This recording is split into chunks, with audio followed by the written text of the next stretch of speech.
السلام علیکم ورحمۃ اللہ وبرکاتہ۔ آج سورہ عمران آیہ نمبر 28 کی طرف آج ہم رخ کریں گے۔ امید ہے میرا آواز آپ تک پہنچ رہا ہے اور کمفرٹیبلی آپ سبھی لوگ اس چیز کو سن پا رہے ہوں گے۔ آج جس آیہ کی طرف ہم جانے والے ہیں اس آیوں میں ایک چیز کامن ہے کہ وہ اس آیوں میں آپ ہم سبھی کو قرآن شریف میں خدا ہدایت کی طرف بلایا جا رہا ہے اور بار بار آپ کو قیامت کا خوف اور قیامت کی حساب کتاب کے بارے میں بار بار آگاہ کی جا رہی ہے۔ تو آپ دیکھیے، امید ہے میں نے پہلے بھی کہا کہ جب اس کلاس میں ہم جوائن ہوں گے تو قرآن شریف کو سامنے رکھیں، ایک نوٹ بک یا قلم کو بھی ساتھ میں رکھیں تاکہ اس چیز کو ہائی لائٹ یا نوٹ کرتے رہیں۔ بسم اللہ الرحمن الرحیم، آیہ نمبر 28۔ اس میں قرآن شریف کی اس آیہ میں فرماتے ہیں، بسم اللہ الرحمن الرحیم، قل ان تخفوا ما في صدوركم او تبدوه يعلم الله ويعلم ما في السماوات وما في الارض والله على كل شيء قدیر۔ اس میں رسول اکرم صلی اللہ علیہ وسلم کو پیغام دے کر امت کے لیے ایک پیغام دی جا رہی ہے جس میں کہہ رہے ہیں قل ان تخفوا ما في صدوركم او تبدوه يعلم الله، کہ آپ رسول اللہ علیہ وسلم کہہ دے جو کچھ تمہارے دلوں میں ہے اور اسے چھپائے یا ظاہر کرو، اللہ سب کچھ جانتا ہے۔ یقیناً ہم بہت ساری چیزیں گویا دلوں میں رکھتے ہیں، ہم یہ سوچتے ہیں کہ گویا دوسرے شخص کو نہ جانے۔ تو قرآن شریف میں خدا رسول اکرم صلی اللہ علیہ وسلم کے ذریعے ہمیں ہدایت دے کر کہہ رہے ہیں کہ ان کو کہو کہ تم جو دل میں چھپائے رکھو گے وہ یقیناً خدا ان سبھی چیزوں سے آگاہ رکھتا ہے اور ہر چیز خدا کو ان چیزوں کے بارے میں معلوم ہے۔ پھر آگے وَيَعْلَمُ مَا فِي السَّمَاوَاتِ وَمَا فِي الْأَرْضِ، اور آسمانوں میں ہیں۔ اس کے بعد آپ ایک چیز نوٹس کرو گے کہ قرآن شریف میں اس چیز کے بارے میں کیوں زیادہ فوکس کیا گیا ہے کہ آپ کے دلوں میں جو کچھ ہے وہ خدا سب کچھ جانتا ہے۔ اس سے مراد ہے، کیوں کہا جاتا ہے کہ نیت کو پاک رکھے؟ تبھی انسان ظاہری طور پر انسان کچھ بھی ہو، گنہگار دکھتا ہو، انسان ظاہری طور پر لوگوں کے سامنے بڑا برا دکھتا ہو، اگر انسان کا دل پاک و پاکیزی تو خدا کی قسم وہ خدا اس کو اعلیٰ مقام عطا فرماتا ہے، کیونکہ خدا آپ کے دل سے ہر چیز واضح رکھتا ہے اور آپ کے دلوں میں کیا ہے وہ ہر چیز خدا کو معلوم ہے۔ پھر اس کے بعد کیا، اور وہ جانتا ہے جو کچھ آسمانوں میں ہے اور جو کچھ زمین میں ہے۔ یعنی تم یہ مت سمجھو کہ تمہارے دلوں میں بھیتر اندر باہر کیا چل رہا ہے، تم سمجھو گے کہ دنیا کے سامنے تم اپنے آپ کو پرہیزگاری دکھاؤ گے لیکن دل میں تمہارے بغض و حسد ہوگا۔ یقیناً خدا اس ہر چیز سے آگاہ رکھتا ہے۔ اس کے بعد فرماتے ہیں وَيَعْلَمُ مَا فِي السَّمَاوَاتِ وَمَا فِي الْأَرْضِ وَاللَّهُ عَلَى كُلِّ شَيْءٍ قدیر، اور اللہ ہر چیز پر قادر رکھنے والا ہے۔ گویا ہم اس دھوکے بازی میں رہتے ہیں کہ گویا میں دنیا کے سامنے اپنے آپ کو پرہیزگاری تو دکھا دوں لیکن یہ بھول جاتے ہیں کہ میرے دل میں کیا ہے وہ ہر چیز خدا جانتا ہے۔ اس کے بعد جو آیا ہے وہ ہمیں آگاہ کی جا رہی ہے اور ہدایت دی جا رہی ہے۔ آپ اس طرح دیکھیے، یوم تجد کل نفس ما عملت من خیر محضرہ، ساتھ میں فرماتے ہیں کہ وہ دن یاد کرو جس میں ہر کوئی جس نے نیکی کا کام کیا ہے اور اسے اپنے سامنے موجود پائے گا۔ کتنا روزہ قیامت کا وہ وقت منظر کیسا رہے گا کہ قرآن شریف کی اس آیہ میں فرما رہے ہیں کہ یوم تجد کل نفس ما عملت من خیر محضرہ، کہ روز قیامت کو اس وقت کو یاد رکھو کہ تم نے جو بھی نیکی کام کیے ہوں گے وہ سب کچھ تمہارے سامنے ظاہر ہوگا۔ اس کے بعد وَيُحَذِّرُكُمُ اللَّهُ النَّفْسَ، اور وہ بھی جو برے والے کام کیے ہوں گے۔ یہ نہیں کہ جو نیک کام کیے ہوں گے وہی ظاہری طور پر موجود ہوگا، وہ کام بھی جو برے کام ہے بھی تم نے اس دنیا میں رہتے انجام دیے ہوں گے وہ بھی روز قیامت تمہارے سامنے موجود ہوگا۔ پھر آگے فرماتے ہیں وَاللَّهُ رَعُوفٌ بِالْعِبَادِ، تمنا یہی کرو گے کہ کاش مجھے اس عمل سے مجھے دور کرو، یہ میرے سامنے نہ دکھایا جائے۔ انسان اتنا گناہ گار ہو چکا ہوگا اس وقت کہ اپنے گناہوں کو جب وہ اپنے آنکھوں کے سامنے ظاہری طور پر دیکھے گا وہ خدا سے یہ التجا کرے گا کہ یا اللہ ان گناہوں کو مجھ سے دور کرے، میں اسے نہیں دیکھنا چاہوں گا۔ اس لیے خدا ہمیں آگاہ کر رہا ہے اپنے اس عمل سے پرہیزگاری کی طرف کرو، اپنے اس نیک کاموں کی طرف زیادہ عمل کرو کہ روز قیامت جب تمہارے سامنے اپنے اعمالوں کو رکھا جائے تو تم اسے دیکھ کر شرماؤ نہ۔ جبکہ قرآن شریف کی آیت میں کیا فرمائے، واللہ رعوف بالعباد، کہ یہی تمنا کرو کہ کاش مجھ میں اور اس میں فاصلہ ہو، بہت دوری ہو، یعنی تم اور تمہارے اعمال میں زیادہ سے زیادہ فاصلہ ہو۔ انسان اتنا گنہ گار ہو چکا ہو کہ اپنے گناہوں سے وہ کچھ نہ نظر انداز کرنے کی کوشش کرے، وہ اپنے گناہوں کو سامنے جب پیش کیا جائے گا وہ چیزوں کو نہیں دیکھنا چاہے گا۔ یقیناً ہم خود بتائیے کہ ہم ایسے کتنے گناہ کر لیتے ہیں کہ وہ اپنے تنہائیوں کے اندر اگر وہی گناہ ظاہر ہو جائے، یقیناً انسان شرم کے نثار سے انسان اس چیزوں کی طرف عمل نہیں کر پائے گا۔ اس لیے قرآن شریف کا یہ آیا بار بار آپ کو اسی چیز کے بارے میں ہدایت کی ہے، یوم تجد کل نفس ما عملت من خیر محضرہ۔ کیوں اس میں ہمیں بار بار اسی چیز کے بارے میں کہ وہ دن یاد کرو جس میں تمہاری تمام نیکی کامیں تمہارے سامنے پیش کی جائے گی، سامنے وما عملت من سوء ان تبدلہ ان بین وبینہ امدا بعیدا، اور وہ کام بھی جو تم نے برے کیے ہوں گے اور جو کام تم نے نیک بھی کیے ہوں گے وہ سب خدا اس وقت تمہارے سامنے حاضر ناظر کر دے گا۔ اور لاسٹ لائن جو ہے واللہ رعوف بالعباد، اور یقیناً ہر کوئی شخص یہی کوشش کرے کہ اس سے دراندیش۔ اللہ تمہیں اپنی ذات سے ڈراتا ہے۔ اس میں کیوں قرآن شریف میں خدا آپ کو اللہ اپنی ذات سے کیوں ڈرا رہا ہے؟ کس لیے؟ تاکہ خدا نہیں چاہتا ہے کہ تم لوگ اپنے گناہوں کی وجہ سے جہنم کی طرف دھکیلے جاؤ، اپنے گناہوں کو دیکھ کر شرمناز ہو۔ اور ساتھ میں کیوں فرماتا ہے کہ اللہ بندوں پہ بے حد شفیق ہے۔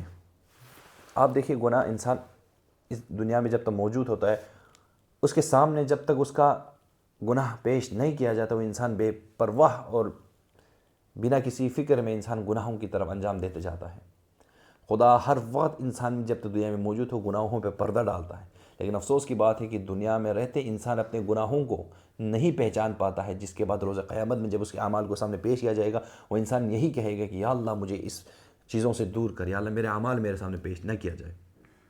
تو خدا جب تک انسان کے اندر توفیق نفسیاتی طور پر اپنی نفس کی تربیت کرتے رہے تاکہ روز قیامت ایسا نہ ہو کہ اپنے اعمالوں کو دیکھ کر انسان شرم نثار ہو۔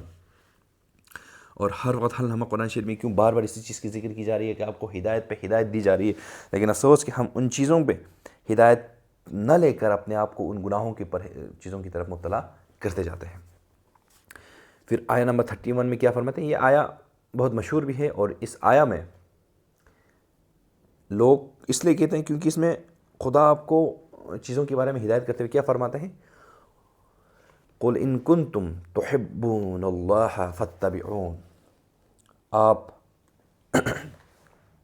اب ان آیوں سے ہم ایک چیز اگر آپ ٹھیک سے دیکھو گے اور ان چیزوں میں ایک چیز غور و فکر کرو گے تو آپ ایک چیز ضرور کامن دیکھو گے ان سبھی چیزوں میں، کہ اللہ بار بار آپ کو ہدایت کی طرف بلاتے ہوئے آپ کو روز قیامت کا خوف و خطر سے آگاہ بھی کرتے جا رہا ہے کہ یقین رکھو روز قیامت حق ہے۔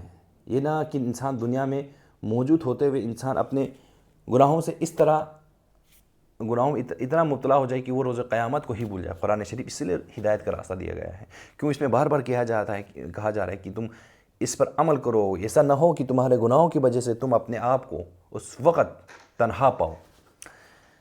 پھر آیا نمبر 31 میں کیا فرمایا؟ قل ان کنتم تحبون اللہ فاتبعون یحببکم اللہ ویغفر لکم ذنوبکم واللہ غفور رحیم۔ پھر فرماتا آپ رسول اللہ علیہ وسلم کہہ دے اگر تم اللہ سے محبت رکھتے ہو تو میری پیروی کرو۔ اگر واقع میں خداوند عالم سے محبت رکھتا ہوں تو یقیناً اس پہ محبت کا ایک صلہ یہ ہے کہ میں اس خدا کی وند عالم کی کہی ہوئی باتوں پر پیروی کروں۔ ساتھ میں فرماتے ہیں اللہ تم سے محبت کرے گا اور تمہارے گناہ معاف کر دے گا۔ اگر تم خدا کی پیروی کرو گے تو یقیناً خدا تمہارے گناہوں کو معاف کرے گا اور اس کے راستوں پر پیروی کرنے پر خدا تمہیں ہدایت بھی دے گی۔ اور اس کے بعد کیا فرماتے ہیں ساتھ میں؟ اللہ لا يحب الکافرون۔ ساتھ میں کیا فرماتے ہیں؟ واللہ غفور الرحیم، اور یقیناً خدا بے حد بخشنے والا اور رحیم ہے۔ لیکن افسوس کی بات ہے کہ ہم انہی چیزوں کو ہدایت کے طور پر نہ لے کر ہم غافل ہوتے جا رہے ہیں۔ ہم اپنے آپ کو اس چیز کے آگاہ اپنے نفسیاتی تربیت نہیں کر پا رہے ہیں، جس کے وجہ سے انسان ہر وقت اس شے میں مبتلا ہو جاتا ہے جو یقیناً حقیقت نہیں ہوتا ہے۔ اور اس کے بعد آیہ نمبر 32 فرماتے ہیں قل اطیعوا اللہ ورسول۔ آپ رسول اللہ صلی اللہ علیہ وسلم سے کہہ دیں کہ اطاعت کرے، کن کی؟ اللہ کی اور رسول کی۔ فَإِن تَوَلَّوْا فَإِنَّ، پھر اگر وہ منہ پھیر لے. پہلے قرآن شریف میں خداوند عالم یہ فرماتا ہے کہ پہلے ان لوگوں سے کہہ دے کہ اطاعت کن کی کریں، پہلے خدا کی پھر رسول اکرم صلی اللہ علیہ وسلم کی. اس کے بعد کہہ رہے ہیں کہ فَإِن تَوَلَّوْا فَإِنَّ، اگر یہ منہ پھیر لے، اطاعت کرنے سے یہ منہ پھیر لے، اللہ لا يحب الکافرین، اور یقیناً اللہ کافروں کو پسند نہیں کرتا ہے. اب یہاں سے کافروں کا مراد کیا ہے؟ آپ ٹھیک طریقے سے سمجھ پا رہے ہوں گے کہ قرآن شریف میں کافروں سے مراد کیا ہے؟ جو اللہ کے کہی ہوئی باتوں سے منہ موڑ لے. تو ایسے بہت سارے شخص بھی ہوں گے، کہیں میں اس چیز میں مبتلا تو مت ہو رہا ہوں کہ قرآن شریف میں کافروں سے کیا مراد ہے؟ جو خدا کی ہوئی باتوں کو جھٹلائے، جو خدا کی ہوئی باتوں کو ہدایت کے طور پر نہ لے کر ان سے منہ پھیر لے. تبھی تو قرآن شریف میں آیت نمبر 31 میں کیا، قل اطیعوا اللہ ورسول، کہ رسول اکرم صلی اللہ علیہ وسلم کی کہہ دیجیے ان سے کہ پہلا اطاعت خدا کی کرے، پھر رسول اکرم صلی اللہ علیہ وسلم کی کرے. پھر فَإِن تَوَلَّوْا فَإِنَّ، اگر وہ ان چیزوں سے منہ موڑ لیتا ہے تو اللہ لا يحب الکافرون، اور یقین رکھو کہ خدا کافروں سے محبت نہیں کرتا ہے، خدا کافروں کو پسند نہیں کرتا ہے. تو اس آیوں میں ایک چیز بہت زیادہ آپ کو ایک چیز کامن دکھا ہوگا کہ قرآن شریف میں بار بار میرے کو آپ کو ہدایت کی طرف آگاہ کر رہے ہیں. ہم کو بار بار یہی سی چیز کے بارے میں آگاہ کر رہے ہیں کہ روز قیامت تمہارا حساب کتاب ہوگا. ہمیں روز قیامت کے بارے میں ابتدا کی جا رہی ہے، اور روز قیامت کی حقیقت کے بارے میں ہمیں اور آپ کو بتایا جا رہا ہے کہ یقینی طور پر یہ روز قیامت تمہارا حساب کتاب ہوگا. اور تم اب جب اپنے حساب کتاب اور اپنے اعمال کو اپنے نظروں کے سامنے پیش دیکھو گے تو یقیناً تم شرم نثار اتنے ہو جاؤ گے کہ تم کہو گے کہ یا اللہ میرے اعمالوں کو مجھ سے دور کرے، میں ان چیزوں کو نہیں دیکھنا چاہتا ہوں. کیوں بار کہا جاتا ہے کہ رسول اللہ صلی اللہ علیہ وسلم سے کہ تم ان کی اطاعت کرو. آیت نمبر 32 اس میں کیا، قل اطیعوا اللہ ورسول، پھر رسول اکرم سے کہہ رہے ہیں کہ اے رسول اکرم کہ ان لوگوں کو یہ کہہ دو کہ پہلے خدا اور رسول اللہ ان دونوں کو اطاعت کرے. اگر فَإِن تَوَلَّوْا فَإِنَّ، اگر ان میں سے کوئی اس اطاعت کو جھٹلاتا ہے یا منہ موڑ لیتا ہے تو اللہ لا يحب الکافرون، اور یقیناً خدا کافروں جو اللہ کی ہوئی باتوں کو، ہدایت کی باتوں کو جھٹلاتا ہے، یقیناً خدا ان کو پسند نہیں کرتا. تو انسان کو چاہیے کہ خدا نے قرآن شریف کی جو آیوں کے اندر ہمیں التجا یا بار اس چیز کے بارے میں آگاہ کی گئی ہے، اس سے اپنے آپ کو روشن انداز کرتے رہے، اپنے آپ کو ان گناہوں سے، ان چیزوں سے محفوظ رکھنے کی کوشش کرے جس سے اللہ ہمیں چاہتا ہے کہ تم ان گناہوں سے اپنے آپ کو محفوظ رکھو. لیکن افسوس کی بات ہے کہ ہم اپنے اعمالوں کو تو پیش کر رہے ہیں لیکن یہ بھول رہے ہیں کہ انہی اعمالوں کا روز قیامت حساب کتاب ہوگا. ہر وقت ہر لمحہ کس طرح میں خدا کے راہ میں اپنی زندگی کو پیش کرتا ہوں، یہ روز قیامت حساب کتاب کا دور ہوگا. جی اگر میں زندہ رہتے اپنے وقت امام کے لیے میں کام کرتے رہوں، اور جب تک میں زندہ ہوں اپنی زندگی میں عبادت پسند شخص بن جاتا ہوں، تو یقین رکھیے روز قیامت میں آپ کی حساب کتاب ان اعمال، جب آپ کی اعمالوں کو پیش رکھا جائے گا آپ کو شرم نثار نہ ہو پائے. تو اس وقت سے ڈرو، اس روز قیامت کے اس وقت سے ڈرو جس سے خدا آپ کو بار بار آگاہ کر رہے ہیں کہ یقین رکھو جب تمہارے اعمالوں کو پیش کی جائے گی کہ تم کیا کہو گے، تم ان سے بھاگنے کی کوشش کرو گے. تبھی تو اس میں جب ہم اس آیت کی طرف بار پڑھنے کی کوشش کرتے ہیں تو سمجھ میں آتا ہے کہ خدا کس چیز کے بارے میں کہہ رہے ہیں. میں دوبارہ اس آیت کو پڑھ رہا ہوں جہاں پر خدا آپ کو یہ کہہ رہا ہے کہ یقیناً اس وقت لوگ اسی چیز کی تمنا کریں گے. آپ دیکھیں آیت نمبر 30، اس میں دوبارہ اس آیت کو دیکھیں، یوم تجد کل نفس ما عملت من خیر محضرہ، کہ وہ دن یاد کرو جس میں ہر کوئی جس نے نیکی کا کام کیا ہوگا اسے اپنے سامنے موجود پائے گا. جو آپ نیکی کا کام کرو گے وہ بھی اپنے آنکھوں کے سامنے موجود پاؤ گے. پھر آگے فرماتے ہیں وَمَا عَمِلَتْ مِن سُوءٍ، اور جو برا کام کیا وہ بھی آپ کے سامنے موجود پاؤ گے. تَبَدَّلُوا عَنْ بَيْنَ وَبَيْنَهُ أَمَدًا بَعِيدًا، پھر ساتھ میں تمنا کرو گے کہ کاش مجھ میں اور ان میں فاصلہ ہو جائے، کیونکہ آپ نے جو نیک کام کیے ہوں گے وہ بھی آپ کے سامنے ہوں گے اور جو برے کام کیے ہوں گے وہ بھی آپ کے سامنے رکھے ہوں گے. پھر ساتھ میں انسان اس عمل کو دیکھنے کے بعد وہ یہی کہے گا یا اللہ اس کو مجھ سے دور کیا جائے، کیونکہ یقیناً انسان گنہگار ہو جاتا ہے. پھر وَيُحَذِّرُكُمُ اللَّهُ النَّفْسَ، پھر کہتے ہیں کہ اور اللہ اپنے ذات سے ڈراتا ہے، اپنے خدا کی حکمت سے آپ کو ڈرا رہا ہے. اس قیامت کی عذاب سے تمہیں ڈراتے ہوئے کیا فرماتا، وَاللَّهُ رَءُوفٌ بِالْعِبَادِ، کہ اللہ بندوں پر بے حد شفیق ہے. تو انسان کو ہر وقت ہر لمحہ انہی چیزوں پہ کام کرنے کی ضرورت ہے کہ روز قیامت جب حساب کتاب کا وقت ہو تو مجھے آپ کو اس خوف و خطر میں جینا چاہیے کہ یا اللہ میرا اعمال ایسا نہ ہو کہ میں اپنے اعمالوں کو دیکھ کر شرمسار ہوں۔ تنہائی میں اس چیز پہ غور و فکر ضرور کریں کہ اپنے اعمالوں کی طرف کہ کیا میرے اعمال جو ہے واقع میں وہ ہیں جو میرا پروردگار عالم مجھ سے چاہتا ہے۔ آج دوبارہ 23واں شب ہے، اس شب کے اندر استغفار کا موقع ہے۔ ان لیلۃ القدر میں اپنے گناہوں سے استغفار پڑھے، قرآن شریف کی تلاوت جتنا ہو سکے کرے، کیونکہ قرآن شریف ہدایت کے لیے ایک راستہ ہمارے سامنے پیش کیا گیا ہے۔ لیکن افسوس کی بات ہے، میں ہمیشہ ہر وقت آپ کے سامنے یہ کہتا رہتا ہوں کہ قرآن شریف کو ہم نے ہدایت کے طور پر کتابیں نہ لے کر اس کو صرف اور صرف فاتحہ خوانی اور گھروں کے تختوں پر سجا کے رکھنے کے لیے کتاب بنا کے رکھا۔ یہ روز قیامت اس واقعے میں جب ہم زندہ ہیں، قرآن کا جو حق ہے وہ ہم ادا نہیں کر پا رہے ہیں۔ اس ٹائم پہ جو سب سے مظلوم ہے وہ قرآن شریف ہے، جو قرآن کے حق جس طرح خدا نے بند عالم نے اس قرآن کو نازل کی ہے، جس مقصد سے، یقیناً اس مقصد کے طور پر ہم اس کو ہدایت نہیں لے پا رہے ہیں۔ مولا علی کی وصیت لیٹر نمبر 47، اس میں بھی مولا علی کس چیز کے بارے میں وصیت کر رہے ہیں؟ اسی چیز کے بارے میں کہ خدا عالم سے، کہ ہمیں خدا کی ذات سے ڈراتے ہوئے یہ کہہ رہے ہیں کہ یقیناً اس قرآن کا حق ادا کرو۔ قرآن کا حق ہم کہاں ادا کر پا رہے ہیں؟ قرآن جس سے روز قیامت جو ہمارے لیے صراط المستقیم کا راستہ ہے، ہم اس چیز سے آگاہ نہیں کرتے ہوئے اپنے نفسیاتی چیزوں کو، شیطانی چیزوں کی طرف غافل کر کے رکھ چکے ہیں۔ صبح اپنے نیندوں کو ہم اس طرح نیندوں میں غافل ہو چکے ہیں کہ اپنے نمازوں کو تک ہم چھوڑ رہے ہیں، اور انسان بے پرواہ بے حساب اس طرح سو رہا ہے کہ گویا اس کو لگتا ہے کہ کوئی حساب کتاب نہیں ہوگا۔ یقیناً عنقریب وہ وقت آئے گا جب انسان اپنے اعمالوں کو دیکھ کر انسان پچھتائے گا کہ یا اللہ کاش میں نے اس طرح کے اعمال نہ کیے ہوتے۔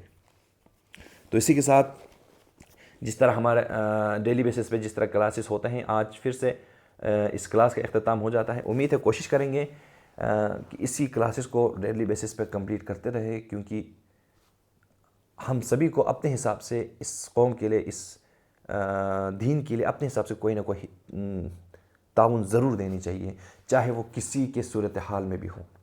انشاءاللہ ہم اپنے کوششوں کو اسی طرح جاری رکھیں گے تاکہ اپنے آپ کو ان گناہوں سے اور اس چیزوں سے آشنا کرتے رہے کہ جو میرا خداوند عالم مجھ سے ہدایت کا طلبگار ہوں۔ تو اسی کے ساتھ میں اس کلاس کو یہیں پر اختتام کرنا چاہوں گا، اور کوشش کریں آپ سبھی لوگ کہ اس قرآن شریف کی کلاسز پہ ڈیلی بیسس پہ شرکت کریں، اور اپنے آپ کو اور ہم سبھی اس قرآن کی تعلیمات سے اپنے آپ کو آگاہ کرتے رہیں۔ ایسا نہ ہو کہ روز قیامت میں ہم سے یہ سوال پوچھا جائے کہ تم نے قرآن سے کیا سیکھا، اور میرے اور آپ کے تعلیمات میں قرآن کی ایک بھی ہدایت کا راستہ نہ ہو، تو افسوسناک وہ دن ہوگا کہ ہم کیا کہیں گے کہ مجھے قرآن آیا کہ ایک الفاظ نہیں معلوم۔ میں نے بھی پہلے کہا کہ سورہ بقرہ کی جو پہلی آیا ہے یہاں پر، سورہ الفاتحہ کا معنی مجھے نہیں معلوم، اور زندگی بھر میں قرآن شریف کی تلاوت کر رہا ہوں۔ یہ کیسا افسوس ترین وہ شخص ہوگا کہ جو نمازیں تو پڑھ رہے ہیں لیکن نماز کے معنی نہیں معلوم۔ اگر کوئی آپ سے یہی پوچھے کہ جو آپ نمازیں زندگی بھر پڑھتے رہے ہو، اس کی کیا مقصد ہے، اس کی بسم اللہ الرحمن الرحیم کی تفسیر مجھے بتائیے، تو ہم کیا کہیں گے؟ تب اس وقت وہ شرمناک موقع ایسا نہ آنے پائے کہ میں اس چیزوں کو عمل تو کر رہا ہوں، لیکن ان عملوں کا مین مقصد کیا ہے وہی نہیں جان پا رہا ہوں۔ اس قرآن شریف کو صرف اور صرف بک ریڈنگ کے طور پر نہ لیجیے، یہ روز قیامت اس چیز کو ایز اے ہدایت کے طور پر لیجیے، تاکہ روز قیامت جب آپ کا حساب کتاب آپ کے سامنے پیش کیا جائے گا تو آپ باعث فخر اور اس چیز سے آشنا ہو پائے کہ یا اللہ میں اپنے مولا کے سامنے میں اعمالوں کو دیکھ پاؤں۔ ہم تنہائی میں انسان جب سوچتا ہے، اپنے گناہوں کے بارے میں سوچنے لگتا ہے، تو انسان کتنا گریا و غمزدہ ہو جاتا ہے۔ تو اس لیے آج شب لیلۃ القدر کا وقت ہے مومنوں، 23واں شب ہے۔ آج کے وقت اپنے گناہوں کو مغفرت کا طلبگار کیجیے۔ آیت اللہ بہجت فرماتے ہیں کہ 4 اعمال کیجیے کہ اس سے آپ کی گناہ معاف ہو جاتی ہیں۔ ان راتوں میں جتنی ہو سکے گریا کریں، گریا کرتے ہوئے اپنے آپ کو ہر وقت ہر لمحہ عبادت میں رکھیں۔ عبادت سے مراد ہے دوسروں کو عذاب نہ پہنچانا، عبادت سے مراد ہے دوسروں کا حق ادا کرنا، عبادت سے مراد ہے اپنے وقت کے دیے ہوئے کاموں کو اچھی طریقے سے عمل کرنا۔ آپ پڑھ رہے ہو تو اپنے پڑھائی کی طرف بہترین انجام میں دیجیے۔ اگر انسان کوئی کام کر رہا ہے، اپنے کام میں پرفیکشنسٹ بنے، اپنے اعمالوں کو پرفیکٹ رکھیں، کامیابی کی طرف بڑھنے کی کوشش کریں۔ امید ہے ہم سبھی لوگ اس قرآن کے علم سے اپنے آپ کو روز بروز آشنا کرتے رہیں گے۔ ہر روز اسی وقت 5:40 یا 45 پہ 10 منٹ 20 منٹ کا ایک کلاس ہوتا ہے، اس میں شرکت کرنے کی کوشش کریں، تاکہ ہم سبھی لوگ اپنے آپ کو ایک دوسرے کو قرآن کی تعلیمات سے آگاہ کر پائیں، اور روز قیامت نہ بھی ہو، روز قیامت سے پہلے جب تک ہم موجود ہیں اپنے وقت میں سوسائٹی میں اپنا ایک تعاون تو دے پائے کہ میں اپنے سوسائٹی میں رہنے والے میں اپنے گھر میں اپنے بھائیوں کو بہنوں کو اس تعلیمات سے آگاہ کرتا رہوں. انشاءاللہ اسی طرح یہ کلاسز چلتے رہیں گے جب تک خدا توفیق میں اضافہ فرماتا رہے. ہم اس چیز کو کنٹینیو کرتے رہیں گے. اسی کے ساتھ میں اس کلاس کو یہیں پر اختتام کرنا چاہوں گا. ہاں ایک چیز ہے, ہمارا ایک چیز مسنگ رہتا ہے.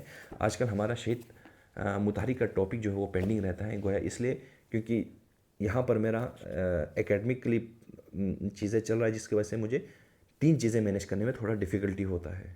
یعنی اکیڈمکس مجھے صبح 10 بجے سے شام کی دوپہر کے 4 بجے تک مجھے اکیڈمکلی کاموں میں اس چیز ایجوکیشن پرپس کی وجہ سے وہاں پر رہنا پڑتا ہے. پھر گویا وہاں سے آنے کے بعد افطاری کی تیاری کے بعد مجھے شام کو نہج البلاغہ کا کلاس, پھر صبح سحری اور گویا شب بھی ہوتا ہے تو رات بھر شب کرنے کے بعد صبح اس کلاس کو بھی اٹینڈ کرنا, پھر تھوڑی دیر نیند کے بعد مجھے دوبارہ اپنے ڈپارٹمنٹ کی طرف جانا پڑتا ہے کیونکہ ان سبھی چیزوں کو مینیج کرنے میں تھوڑی سی ڈیفیکلٹی ہو رہی ہے, جس کی وجہ سے شہید مصطفیٰ چمران کی کلاسز کو میں پینڈنگ کر پا رہا ہوں. امید ہے اس کو بھی ہم کنٹینیو کریں گے جب ان سبھی چیزوں کو دھیرے دھیرے مینیج کر پاؤں. انشاءاللہ ہم سبھی لوگ اس ماہ رمضان برکت مہینے میں اپنے آپ کو ان چیزوں سے آگاہ کرتے رہیں. بہت بہت شکریہ. تو اسی کے ساتھ میں آپ سے الوداع کہتا ہوں. اپنے دعاؤں میں اور اپنے ہر نمازوں میں فلسطین کے مظلوموں اور سیریا کے مظلوم بھائیوں, پرچنار کے مظلوموں کو اپنے دعاؤں میں ضرور یاد رکھیں. تو اسی کے ساتھ میں اس کلاس کو اختتام کرتا ہوں. اگر گویا اس کلاس سے ریلیٹڈ کسی کو سوال ہو تو وہ سوال پوچھ سکتے ہیں تاکہ اس سوالات کو میں جواب دے کر اس چیز کو اختتام میں لا سکوں. جی اگر کسی کو اس کلاس سے ریلیٹڈ سوال ہے تو آپ پوچھ سکتے ہو. گویا آج جیسے جو شخص دکھ رہے ہیں, میں بہت سارے نئے چہرے اس گروپ میں دیکھ رہا ہوں. آپ کوشش کریں ان چیزوں کو ڈیلی بیسس پہ کنٹینیو کریں تاکہ ڈیلی بیسس جب ہم کنٹینیو کرتے ہیں تو اپنے آپ کو اس چیز سے آگاہ بھی کر پاتے ہیں اور نئی چیزیں سیکھ بھی پاتے ہیں. تو بہت بہت شکریہ. کسی کا سوال ہے تو پوچھ سکتے ہو, ورنہ ہم اس کلاس کو یہیں پر اختتام میں لائیں گے. میں سمجھ لوں کہ کسی کو اس کلاس سے ریلیٹڈ کوئی سوالات نہیں ہیں تاکہ میں اس کو اختتام میں لا سکوں. انیس علی, تو انیس بھی گویا کلاس میں موجود ہیں. تو جتنے بھی شخص یہاں پر موجود ہیں, میں ذرا نئے چہرے یعنی شجاعت علی یہی ہمارے ہوسٹ کرتے ہیں, یہی ہمارے لنک بیچتے ہیں سارے کام. سکینہ بانو, عرفان علی, افتخار حسین, محمد کاظم کاظمی, سغرا نازن, نرجس خاتون, انیس علی, زرین خان, عادل عیسیٰ, ارچو حکیمہ, بنین فاطمہ, فرمان علی, افتخار حسین, عرفان علی, کنیز فاطمہ, خدیجہ نورین, لداخی بوائے, میر اکبر علی رازوی, صدقہ بانو, ولید علی, زہرہ بانو, زینب, ارجمند, زرین خان. تو یہ سبھی لوگ آج کی کلاس میں شرکت ہے. تو کوشش کریں ان ناموں کو میں ڈیلی بیسس پہ دیکھ پاؤں, اور ہمارے جو آلریڈی موجود ہے پہلے سے ان شخص سے بھی گزارش ہے کہ ان چیزوں پر کنٹینیو رہے. انیس شاید پہلی بار کلاس میں ہے تو امید ہے ڈیلی بیسس پہ آئیں گے اور آپ سبھی لوگ اس چیز میں شرکت کے سوالات ہیں تو آپ پوچھ سکیں. جس طرح کے بھی سوالات تو آپ پوچھ سکتے ہو. اگر یہ کلاس کا لائٹ ہے تو کلاس کے ریلیٹڈ ہی سوال پوچھے, اور کلاس اختتام ہونے کے بعد آپ گروپ میں بھی سوال بھیج سکتے ہو تاکہ اس کلاس میں ڈسکس کر پاؤں. کسی کا سوال ہو تو پوچھ سکے تاکہ میں اس کلاس کو بائی اینڈنگ کی طرف لے جاؤں. یعنی کسی کو کسی طرح کا سوال نہیں ہے. بہت بہت شکریہ کہ آپ لوگوں نے اپنا وقت دیا اور اپنے گناہوں پہ اپنی دعاؤں میں ضرور یاد رکھیں انشاءاللہ ضرور. تو انیس سے گزارش ہے کلاس میں شرکت کرے اور اپنے آپ کو ڈیلی بیسس پر اس چیز میں آتے رہیں. ہمارے شجاعت صاحب لنک بیچتے ہوئے یہاں پر ڈیلی بیسس پہ کر رہے ہیں. بہت بہت شکریہ. تو اسی کے ساتھ میں کلاس کو کرتا ہوں اختتام. اب گویا وقت ہے تھوڑا ڈپارٹمنٹ کی طرف تھوڑا کام کرنا ہے, تو اس کی طرف میں اپنے اکیڈمکس کی طرف کام کرتا ہوں. بہت بہت شکریہ.